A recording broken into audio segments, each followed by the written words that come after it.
Bonsoir mesdames, bonsoir messieurs, bonsoir à tous. Ce soir on est là pour vous présenter. Tout d'abord je voudrais vous dire merci d'être présents. Merci à mes enfants qui sont là aussi pour me soutenir et supporter ma mauvaise humeur. Merci à Gérard d'être à côté de moi en toute discrétion. C'est vrai, il est à côté de toi ce soir. Enfin bon, ça fait du bien de savoir qu'il n'est pas très très loin. Merci. Ce soir, je voudrais vous dire que vous allez dans quelques temps, dans très peu de temps, une semaine, élire la nouvelle équipe qui va gérer la commune pendant les 6 prochaines années. 72 mois. Quelques semaines et 2190 jours. Ça passe vite. Donc aujourd'hui, ce soir, nous allons vous présenter notre programme. Ça va de soi. Alors pour présenter le programme, je vais vous expliquer un petit peu comment nous avons procédé. Si vous vous souvenez, il y a le 6 février, lorsqu'on a fait la présentation de la liste, je vous ai parlé de pôles. Nous avons 6 pôles. Oui. Alors il y a le pôle développement, aménagement, culture, famille, animation et cadre de vie. Ces pôles vont être dirigés ou menés par des adjoints. Donc 6 pôles, 6 adjoints. Chaque pôle aura aussi des conseillers municipaux qui seront divisés, répartis dans les pôles. Et certains auront des délégations. Ça va jusqu'à présent, vous avez tout compris? C'est important. Je suis obligée de reprendre mon texte. Ces pôles vont aussi regrouper des commissions. Naturellement, dans ces commissions seront répartis aussi les conseillers municipaux. Les commissions seront présidées par le maire, en vertu du code territorial. Non. Comment il s'appelle celui-là? Il faut que je l'appelle par cœur, hein, c'est difficile. Le code des collectivités territoriales. Heureusement que j'ai des souffleurs. Naturellement, le maire n'est pas tout le temps là, appelé à d'autres fonctions, donc il y aura aussi des vice-présidents dans ces commissions, qui pourront donc remplacer le maire, ou en tous les cas les deux.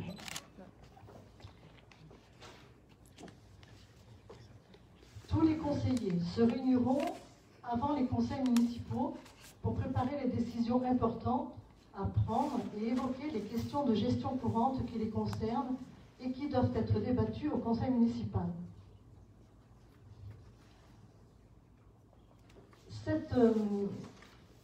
Ce projet de pôle que je voulais vous présenter est important pour moi parce qu'il résulte d'une expérience, de l'expérience que j'ai eue pendant ces 6 ans et aussi de mon expérience professionnelle. C'est vrai que ça paraît un petit peu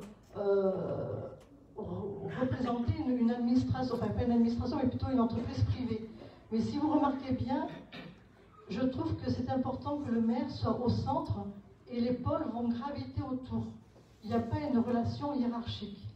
C'est important pour nous, en tous les cas c'est comme ça qu'on a travaillé depuis qu'on a commencé à partir en campagne, c'est de travailler tous ensemble. Je veux que tous les conseillers municipaux, les futurs, en tous les cas tous les copains que j'ai avec moi aujourd'hui, puissent à un moment donné s'exprimer.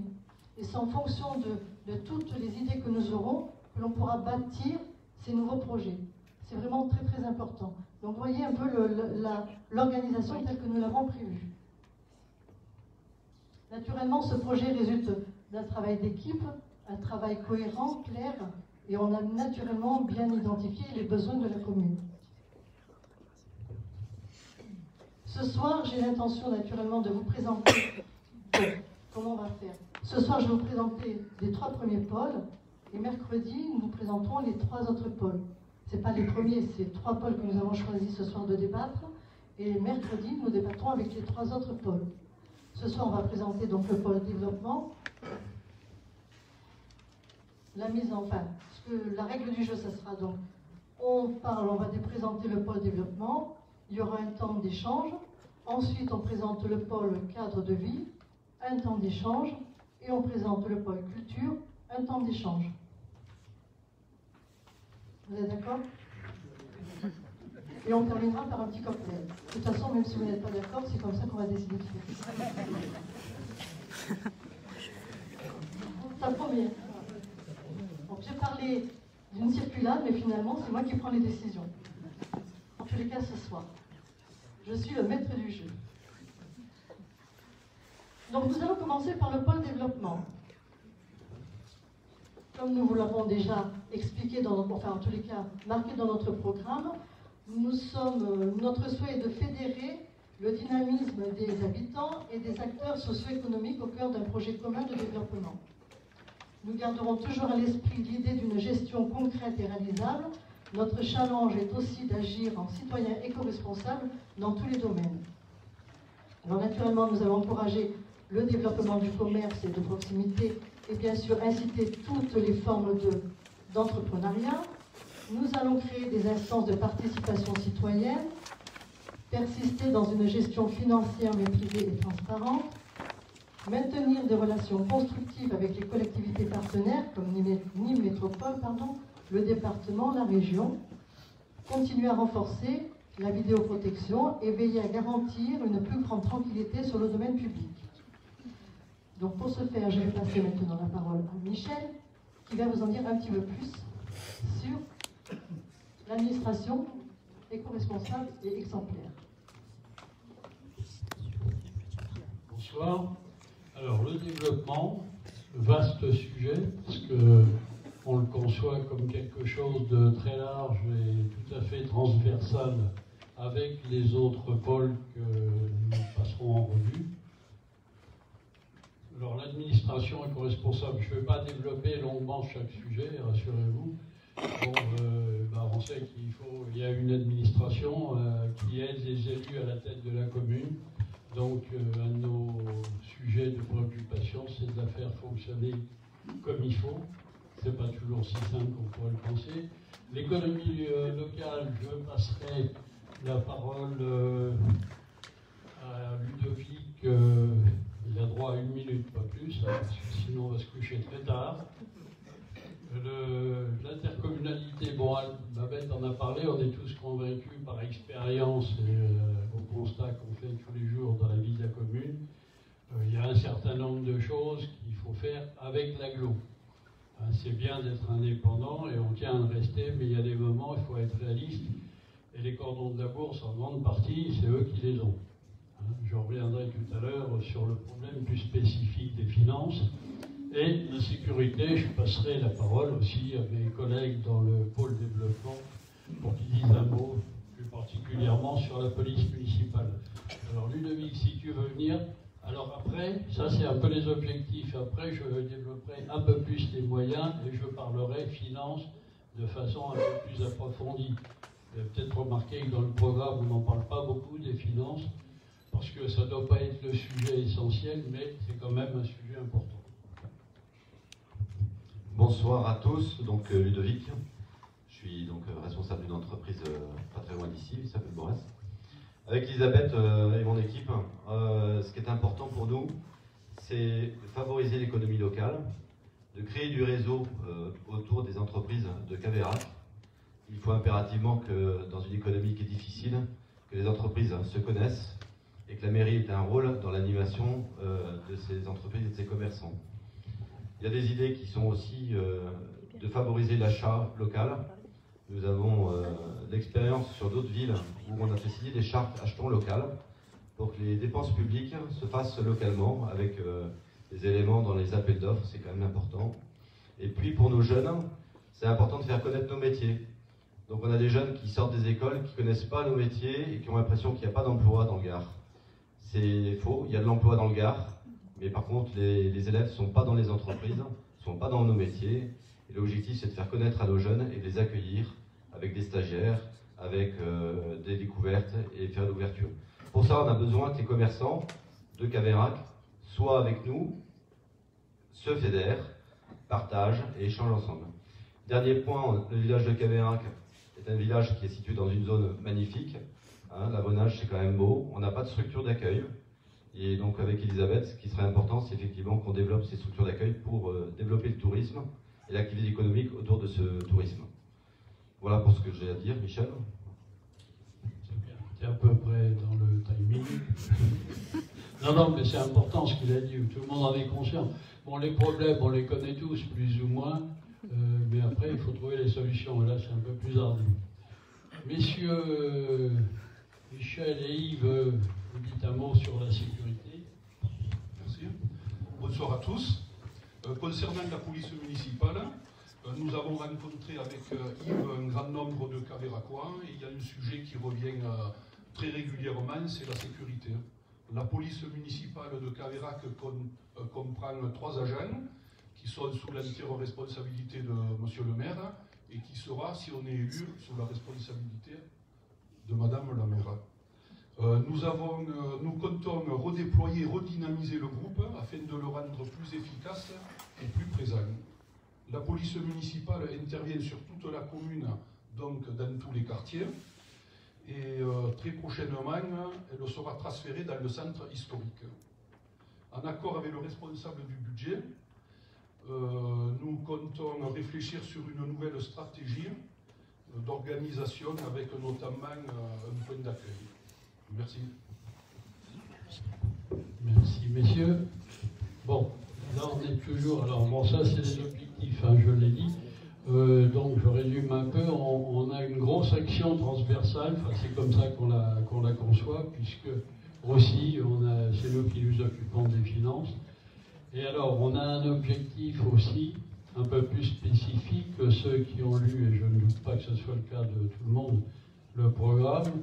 Vous avez vu qu'on a parlé d'un projet Éminence. Alors à ce stade il est un peu nébuleux. Mais c'est une réflexion que nous devons avoir et que nous aurons sur l'utilisation. Vous savez qu'il y a les services techniques, le bâtiment est vieillissant, etc. Donc on va se pencher sur la question pour ça ferait s'intégrer aussi dans une animation du centre du village. Bon, pour le moment, on en est là, hein, on n'a pas avancé beaucoup plus. Alors, je vais passer à la deuxième partie de mon intervention. J'en ai plus pour longtemps, chef. Bon, les moyens. Là, on a parlé des objectifs, les moyens. Alors, bon, je l'ai dit un peu au début, il y a un appareil administratif, hein, il y a des salariés, il y a une 50aine de personnes qui travaillent dans la commune, qui ont des savoir-faire, qui ont des motivations. Ça fait partie des moyens. Les moyens humains, c'est quand même, à mon avis, la première ressource. Après, bon, on veillera à ce que les services, plus particulièrement les services techniques, soient correctement équipés pour faire du bon boulot. Ça, on sait faire. Donc, quand on a dit tout ça, on arrive au nerf de la guerre, c'est-à-dire l'argent. Tout le monde sait. Je pense qu'on a une situation qui était un peu compliquée. Alors, je ne veux pas donner dans le catastrophisme, il n'y a aucune raison, parce qu'on a établi, alors je dis on a parce que ça s'est fait sous ce mandat, hein, essentiellement, on a sérieusement redressé la situation. Vous avez un tableau qui vous est projeté actuellement. L'endettement par habitant était de plus de 2 000 € en 2014. Là, on est à 1 160 € à la fin 2019. Et la norme, avec les réserves qu'on peut faire, pour les communes de notre strate, comme on dit, c'est-à-dire environ entre 4 et 5 000 habitants, c'est 800 €.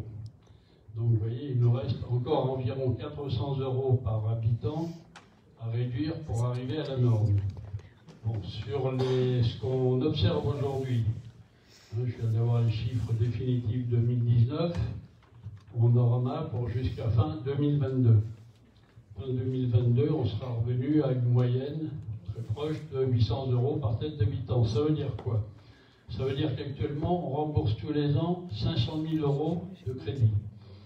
ça nous coûte près de 200 000 euros d'intérêt.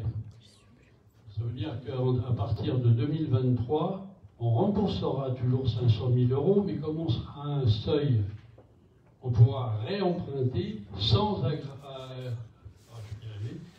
accroître l'endettement de la commune. Ça, c'est important. Ça veut dire qu'on pourra tous les ans financer 500 000 euros d'investissement sans dégrader la situation financière. Parallèlement, et ça c'est vrai aussi aujourd'hui, on est capable maintenant de générer une capacité d'autofinancement net. Alors je vous dis en deux mots ce que c'est les recettes, moins les dépenses, moins les remboursements de crédit et les intérêts. Et là, il nous reste aussi à peu près 500 000 euros chaque fin d'année maintenant. Donc, si on fait le calcul, 500 000 plus 500 000, à partir de 2023, on pourra, sur le fonctionnement propre de la commune, financer 1 million d'investissements par an. Sachant qu'en plus, on sait faire et aller chercher des subventions. Je parlais tout à l'heure de Nîmes Métropole et de l'intérêt. Il n'y a pas que, hein, il y a le département, il y a la région, il y a l'État éventuellement. Donc voilà, la situation financière, on est tout à fait conforme au plan de marche qu'on avait établi en 2015. Donc je dis, il n'y a plus de soucis à se faire. Alors après, hein, si demain il y a une catastrophe qui nous échappe, mais je dirais tout va bien. On a une situation un peu compliquée, mais maintenant on sait faire et on peut se projeter et faire des programmes. Hein, on continue, on fera des programmes, c'est une disposition légale en plus, mais toutes les communes ne le font pas, nous on le fait. Il faut faire un plan pluriannuel d'investissement à 3 ans minimum, et c'est comme ça qu'on fonctionne. Donc on sait, on décide au budget de 2020 ce qu'on va dépenser en investissement jusqu'en 2022 ou 2023. Voilà. Ça c'est la réalité d'aujourd'hui, donc je le dis, hein, en termes de finances, on sait faire et nous serons parfaitement capables. Alors attendez, on ne va pas financer 10 millions tous les ans, mais on trouve une capacité d'endettement et donc d'investissement que nous n'avions pas jusqu'à une date récente. Voilà, moi, je crois que je vais en rester là. J'espère avoir fini sur une note optimiste. Alors, ce n'est pas de l'optimisme béat, hein. Nous sommes des gens réalistes, mais... Ah oui, important. Sans augmentation de fiscalité. Nous nous engageons. Voilà. Elisabeth. Avez-vous?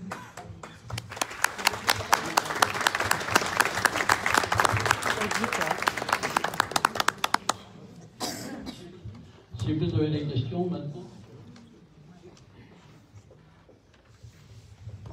Non? Bon, bah, je ne savais pas que j'avais été si exhaustif. Donc, vous avez les réponses à toutes les questions que vous vous posiez en arrivant, c'est formidable. C'est parfait. Bon, je Pas de questions, vous avez tout compris, notre programme était clair. Non, si moi j'ai une question. Ça veut dire que vous avez suffisamment d'argent pour engager sur déjà la moitié du mandat, puisqu'on est en 2020, vous avez parlé de 2023, vous pourrez commencer à faire un nouveau prêt pour de nouveaux investissements. Donc ça veut dire qu'entre 2020 et 2023, vous avez les moyens de financer les projets que vous annoncez dans le programme. Oui. Oui. Parce que, bon, alors on pourrait rentrer plus dans le détail. On a des projets importants, mais qui sont financés dans le principe, c'est-à-dire on sait comment on les finance. Hein, c'est un mélange de fonds propres, d'autofinancement proprement dit, de subventions, et il y a des projets qu'on ne fera qu'à la condition d'avoir réalisé quelques ventes de terrain qui viennent compléter l'autofinancement. Ah oui, il y a quand même eu ça aussi. Mais tout est cadré, prévu. Hein. On restera dans une économie raisonnée. On ne va pas dépenser ce qu'on n'a pas. Et par contre, il n'est pas question de vendre des terrains pour le plaisir de vendre des terrains. Hein. Ça, c'est clair. On ne vend pas de terrain pour aller générer de la trésorerie qui roupillerait chez le trésorier payeur général. Ce n'est pas du tout la philosophie. On a suffisamment de projets importants pour pouvoir utiliser toutes les ressources que l'on va se créer. Merci. Bon, bah écoutez, si vous n'avez pas de questions, on va passer au cadre de vie.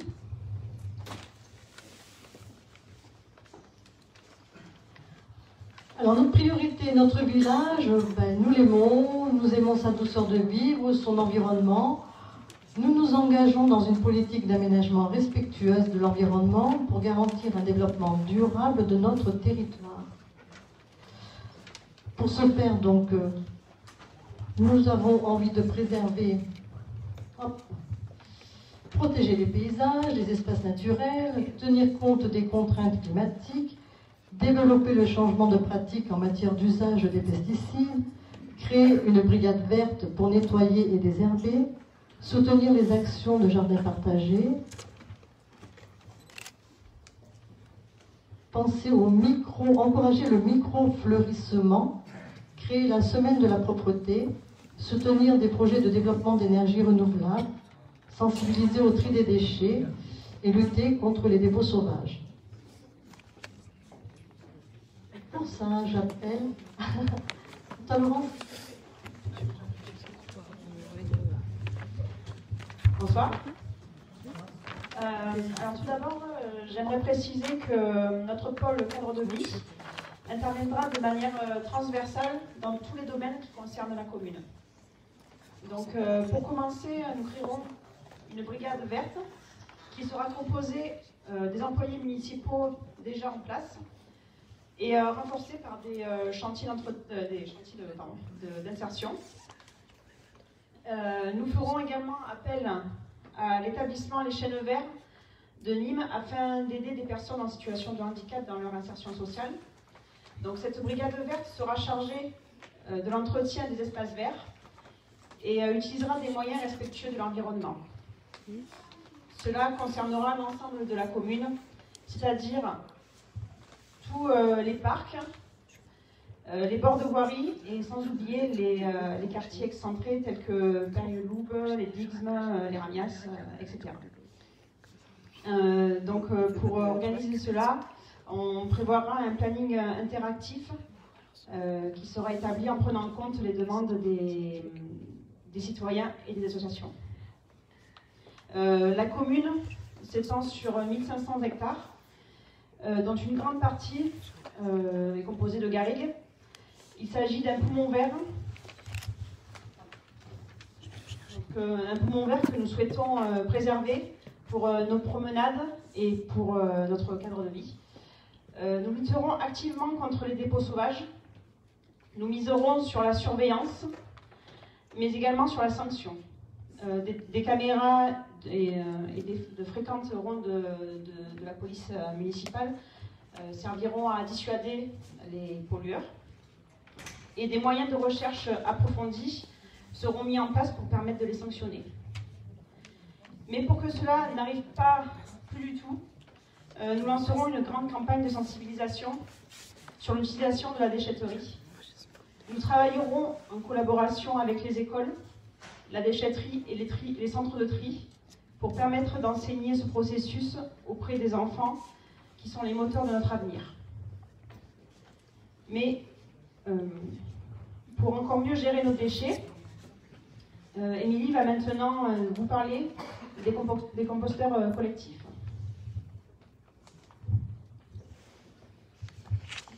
Bonsoir.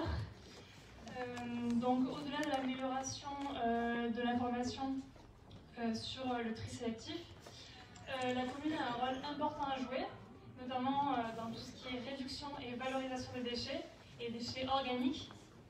En effet, il faut savoir que sur les ordures ménagères, 1/3 sont des déchets organiques. Donc, on doit intervenir à ce niveau-là. À ce sujet, Nîmes Métropole a déjà pris des mesures individuelles, puisque il propose aux habitants d'avoir des bacs de compost individuels. Mais nous voulons faire quelque chose de collectif. Et donc, nous avons pour projet d'instaurer des composteurs collectifs. Donc, pour plusieurs objectifs.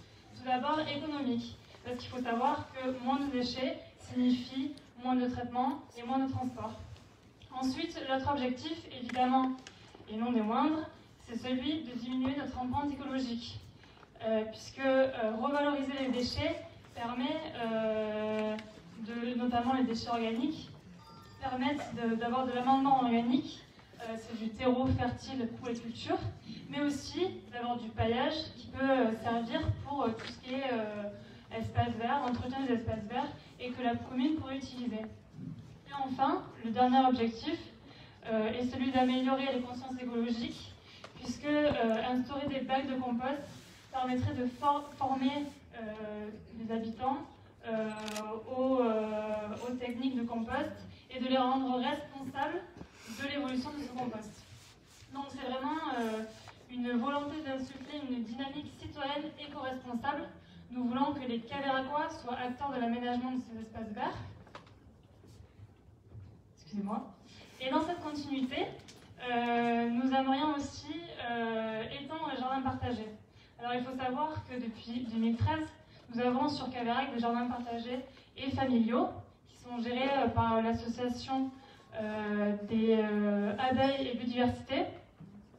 C'est une association qui intervient dans la protection de l'environnement et qui valorise les produits bio et locaux. Donc nous souhaitons prolonger ces jardins, puisque nous avons la preuve que c'est quelque chose qui marche, que nous en avons dans la commune, et donc nous pourrions en faire profiter à d'autres habitants.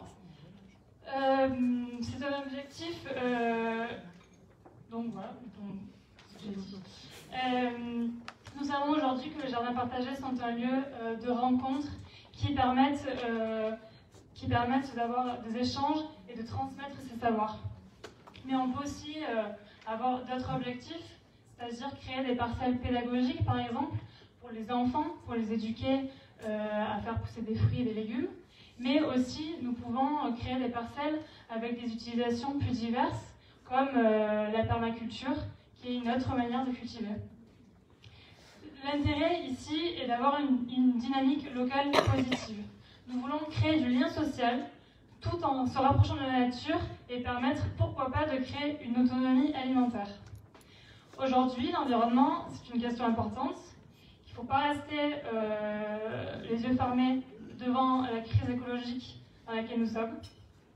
Et donc, au niveau local, il existe des mesures qui sont possibles et que nous pouvons mettre en place dès maintenant pour préserver notre cadre de vie.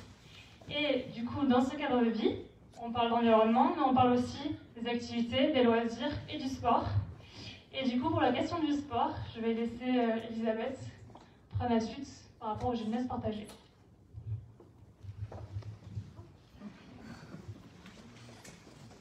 Alors, gymnase partagé, en effet, on a parlé donc d'un projet phare dans notre programme. Vous voyez, cette zone-là, c'est la zone des écoles.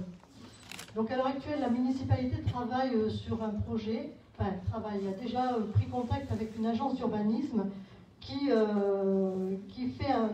proposé un projet, naturellement avec aussi l'EPF, qui est l'établissement public foncier, pour éventuellement réorganiser l'espace des écoles, qu'on pourrait appeler campus scolaire, c'est joli. Vous voyez, il y a des petits... Alors, ce sont que des projets, hein, c'est pour l'instant que du balbutiement. La municipalité travaille dessus, mais nous, franchement, notre équipe Imagine Cavérac a trouvé que c'était vraiment un projet qu'on pouvait continuer à porter. Ce gymnase partagé serait donc utilisé par les écoles, mais pourrait être aussi utilisé par tous les gens qui vont la gym, la zumba, enfin toutes ces activités pas professionnelles, excusez-moi, plutôt sportives, dans le centre du village. Donc ça crée aussi une dynamique à l'intérieur du village, et ça rentre aussi dans ce contrat bourg-centre que nous avons signé avec la région, qui est de dynamiser et développer l'attractivité des petites communes. Voilà, donc on pourrait imaginer en effet l'espace, donc après achat de terrain. Donc, naturellement, tout ça, c'est la municipalité qui est en place à l'heure actuelle, qui est en train de travailler dessus, mais je trouve que c'est un projet qu'on ne doit pas laisser tomber.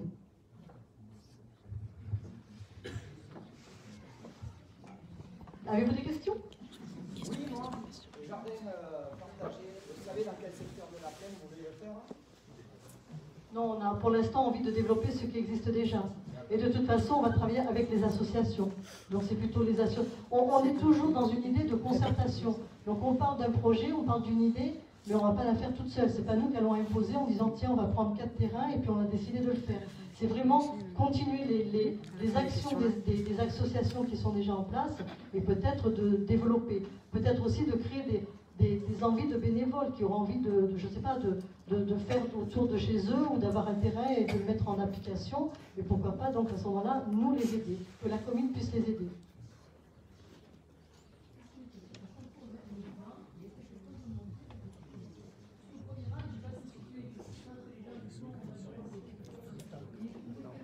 Alors,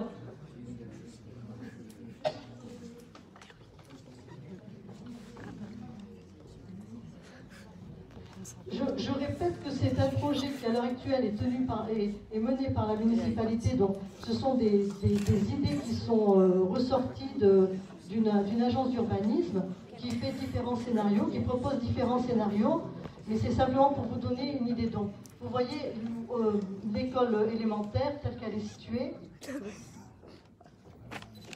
Okay. L'école maternelle. Mais dans ce projet, on voit qu'il manque quelque chose d'important. Il n'y a pas la garderie prévue, donc il faut penser à créer une garderie. Et le gymnase partagé serait donc sur un terrain qui appartient à M. Pau et qui actuellement, donc, la municipalité donc, est en pourparlers pour une partie du terrain.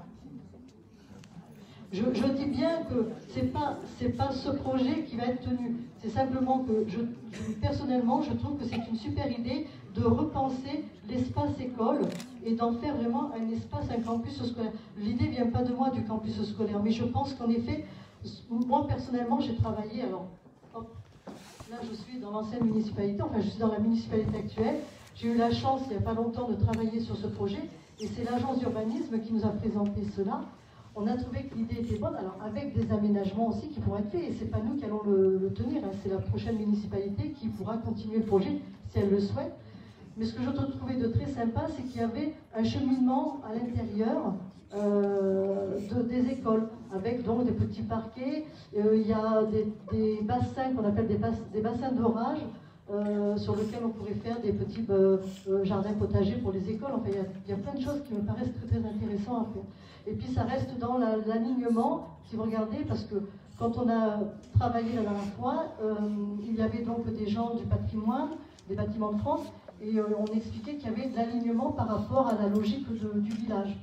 Donc avec le chemin neuf, garder un espace très vert autour de la médiathèque, voilà. Mais là, par contre, on se rend compte qu'ils n'ont pas pensé à la garderie. Après, il y a aussi le passage des camions pour la livraison. Enfin, voilà, donc c'est que du balbutiement encore, mais c'est l'idée, moi personnellement, enfin, en tous les cas, notre équipe, on a vraiment pensé que ça peut être une idée. Et quand je dis notre équipe, c'est sûr, c'est pas moi qui vais mettre mes enfants, mais voilà, il y a des jeunes, il y a des enfants, il y a de l'avenir, et c'est Imagine Caméra que dans 20 ans.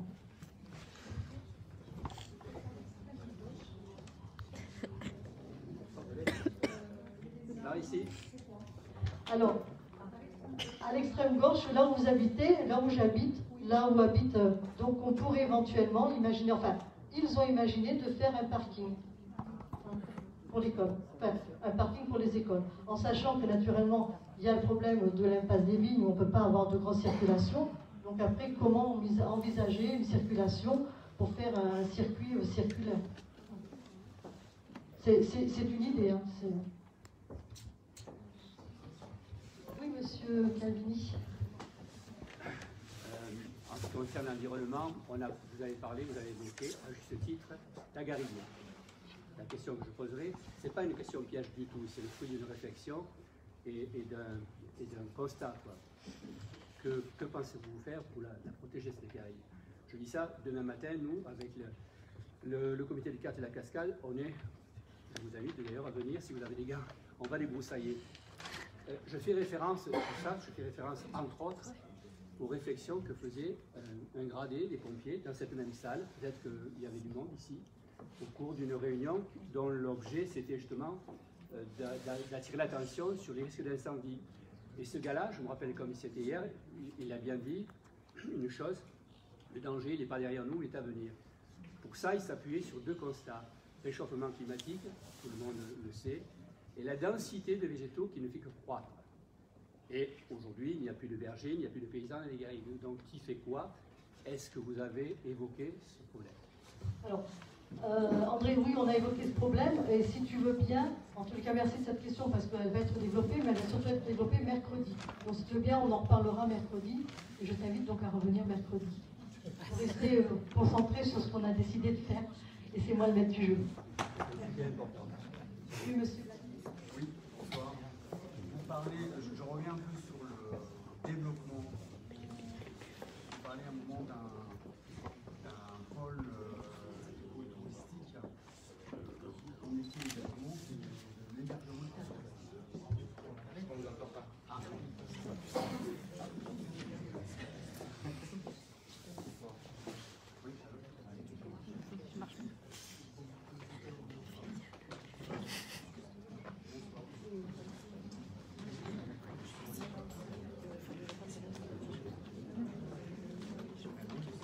C'est pas grave, j'ai compris. C'est la création d'un centre d'hébergement. C'est vrai que dans le développement économique, si on veut faire une attractivité de la commune, si on veut développer le tourisme, il faut quand même qu'on puisse accueillir les gens. À l'heure actuelle, il n'y a rien qui puisse accueillir au départ d'Avrenage jusqu'à Sommières, pratiquement, de centres d'hébergement, à part les maisons d'hôtes. Donc, il y a une réflexion qui est à faire. Une réflexion, je l'insiste bien, on a 6 ans pour mettre en place des choses, une réflexion à faire sur un centre d'hébergement. Pour l'appeler hôtel ou maison de tourisme, enfin, résidence de tourisme, ce qu'on veut, mais en tous les cas, il me semble que c'est important, et pourquoi pas la créer sur Caveyrac.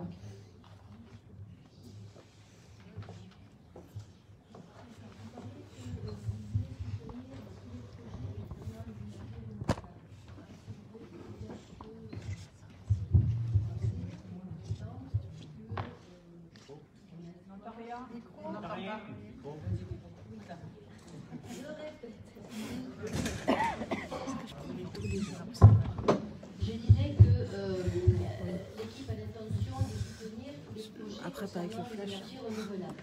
Donc je demandais à Elisabeth de préciser un petit peu sa pensée par rapport à ça. Et est-ce que par exemple, on a l'intention de mener à son terme le projet d'installation de panneaux photovoltaïques sur le site de l'ancienne déchetterie. Voilà, vous en parlez en disant que le projet avait été entériné. Oui, alors, donc la municipalité vient de signer, c'est très fort, la municipalité vient de signer en délibération, donc le projet est terminé. Après toutes les études, ça a duré 3 ans, c'est Jean-Jacques Comte qui s'en est occupé. Donc nous avons eu tous les accords, et là, avant la fin 2020, c'est ça, les travaux ont commencé. On sait déjà que l'électricité va être achetée par les aéroports de Paris. Donc là, tout le dossier est clôturé et le projet est entériné. Non, entériné. Et donc la société s'appelle Urba Solar.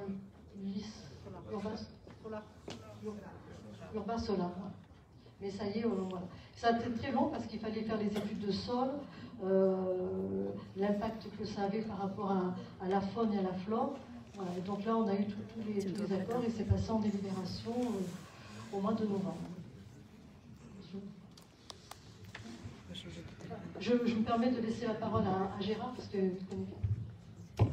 Oui, donc ce dossier a été un peu long à mettre en place parce que lorsque vous trouvez le maire dans une commission avec des personnes qui ont des décisions importantes à prendre pour la commune, quand on a proposé donc de réhabiliter cette décharge qui était une véritable lèpre sur Caveyrac, il fallait bien faire quelque chose et effectivement on s'est orienté très rapidement vers du photovoltaïque.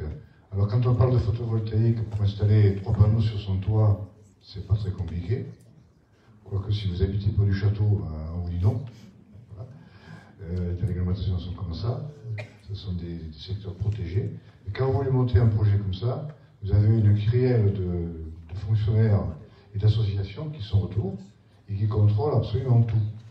Ce qui fait que ce dossier a été très long il y a eu, comme le dit Babette, une enquête faune et flore, c'est-à-dire qu'on a regardé s'il y avait des chauves-souris, s'il y avait des papillons, s'il y avait, etc. etc. C'est très très compliqué, très long à mettre en place. Bon, une fois que ça a été fait, il a fallu s'intégrer dans le paysage. Or, tout le monde sait où se trouve aujourd'hui cette déchetterie, c'est un petit peu avant d'arriver à la carrière. C'est assez complexe parce qu'en fait, il y avait du terrain communal et du terrain privé au milieu. Et là, ça a posé des problèmes parce qu'il a fallu refaire plusieurs fois une zone de façon à ce qu'elle soit acceptée. Ça a été assez long. J'ai participé à toutes ces réunions. Il a fallu que je vende un petit peu le morceau parce que c'était pas évident, c'était pas gagné d'avance. Et effectivement, on a perdu beaucoup de temps sur tout ce qui est, malheureusement c'est comme ça en France, hein, on perd beaucoup de temps sur tout ce qui est paperasserie, autorisation, d'accord, pas d'accord.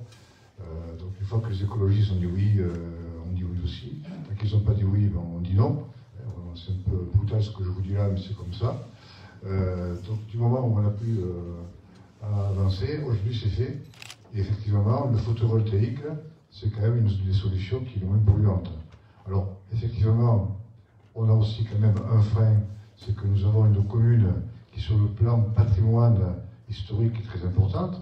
Ça veut dire que si vous voulez installer des photovoltaïques trop près du château, hop, on va vous dire stop, vous ne pouvez pas. C'est normal. Néanmoins, c'est quand même l'avenir de faire du photovoltaïque. Ça ne pollue pas. Alors après, on peut critiquer, mais tout à l'heure, pour répondre un petit peu à ce qui a été dit, vous devez juste se dire, mais c'est quoi l'aéroport de Paris? Alors l'aéroport de Paris est prévu d'être agrandi, et l'État oblige de faire des zones de compensation. Ce qui fait que Bassola s'est installé dans cette zone de compensation, et ça nous permet donc, nous, Cavera, petite commune, de profiter des avions qui passent sur Paris. Voilà. On n'a pas la ligne des avions, par contre on a la compensation obligatoire. Je pense que j'étais assez clair, mais il fallait encore expliquer toutes ces démarches, alors ça demande des démarches très longues. Comme dit Babette, il faut un mandat, il faut 2 mandats, voire 3 mandats, pour arriver à sortir des choses de terre. C'est comme ça. En France, on est un petit peu procédurier, mais il vaut mieux. Il vaut mieux parce qu'au départ, si on part boiteux, ça va foirer. Donc c'est très long, on a beaucoup de contraintes. Les dossiers, c'est assez pénible, même au niveau du maire, parce qu'on a l'impression de patiner dans la semoule, là, et puis au moment donné, on finit par avancer quand même. Voilà. Je pense que c'est photovoltaïque, c'est une bonne solution. De toute façon, ça va, vous savez très bien que plus personne ne veut du nucléaire,